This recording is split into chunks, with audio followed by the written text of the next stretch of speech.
수십억 원의 국정원 특활비를 받아 박근혜 전 대통령의 전달한 데 관여한 혐의로 기소된 박근혜 청와대의 문고리 3인방, 이재만, 안봉근, 정호성 전 비서관에 대한 항소심 결심 공판이 오늘 열렸습니다. 오늘 앵커 브리핑은 문고리 권력들의 뒤늦은 후회에 대해 얘기해 보겠습니다. 착잡한 표정으로 법정에선 이재만, 안봉근, 정호성, 문고리 3인방은 약속이나 한 듯 자신들의 행동에 대한 죗값을 달게 치르겠다고 말했습니다. 제 잘못을 하루하루 깊이 반성하고 있다.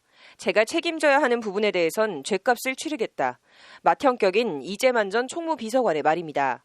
이 전 비서관은 그러면서 당시 그 일이 총무비서관으로서 당연히 해야만 하는 일인 줄 알았다. 이렇게까지 크게 문제가 될 줄 몰랐던 게 정말 후회스럽고 안타깝다고 말했습니다. 그 일을 후회하는 건지, 그 일이 이렇게 문제가 될 줄 몰랐던 걸 후회하는 건지 모호하지만 아무튼 정말 후회하고 안타까워하는 것 같습니다. 정호성 안봉근 전 비서관의 소회도 대동소이합니다. 지난 2년여 동안 1년에 많은 일을 겪으면서 지난 공직 생활을 차분히 되돌아볼 수 있는 시간을 많이 가졌다. 지금 알고 있는 걸 그때도 알았더라면, 다른 행동을 했더라면 하는 아쉬움과 안타까운 마음이 드는 일들이 많았다는 게 정호성 전 비서관의 작금의 심경입니다. 안봉근 비서관의 후회도 막급합니다. 대통령을 모시면서 심부름할 때나 지시사항을 수행할 때 그것이 불법이냐 아니냐를 따진 적이 한 번도 없었다. 단지 빨리 처리해야겠다고만 생각했다. 지금아 생각하니 좀 더 신중하고 세심하게 처리했더라면 하는 아쉬움이 든다. 나름대로 열심히 일했지만 한 번의 잘못된 생각으로 모든 게 물거품된 게 너무 가슴 아프다고 안타까워했습니다. 이들 문고리 3인방은 박근혜 전 대통령이 2013년 5월에서 2016년 9월 사이 국정원장들에게서 특활비 35억 원을 상납받는 데 관여한 혐의로 기소됐습니다.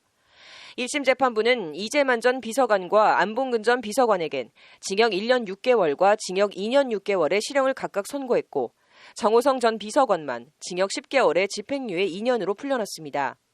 검찰은 오늘 결심 공판에서 국정원을 권력자를 위한 사적기관으로 전락시키고 박근혜 정부의 국정농단을 방치 조장했다고 질타하며 1심과 같이 징역 4년에서 5년을 구형했습니다. 검찰은 최근 남재준 전 원장 등의 항소심 재판부가 국정원장은 회계 관계 직원이 아니라며 특가법상 국고손실 혐의에 대해 무죄를 선고하자 이들 문고리 3인방에 대해 특가법상 횡령 혐의를 예비적으로 추가해 가중처벌할 수 있도록 했습니다. 재판부는 검찰의 공소장 변경을 허가했습니다. 선고 공판은 내년 1월 4일에 열립니다. 지금 알고 있는 걸 그때도 알았더라면 이라는 문고리 3인방들의 뒤늦은 후회. 그런데 그런 생각도 듭니다. 지금 알고 있는 걸 그때 알았더라도 과연 달리 행동했을까요? 그러시면 안 된다고 직언이라도 했을까요? 아마도 단 한 번이라도 그렇게 했다면 문고리 권력이 되지도 못하지 않았을까 하는 생각이 듭니다. 비판과 소통의 거부, 일방 추종, 박근혜 전 대통령의 비극은 거기서부터 시작된 게 아닌가 합니다. 앵커 브리핑이었습니다.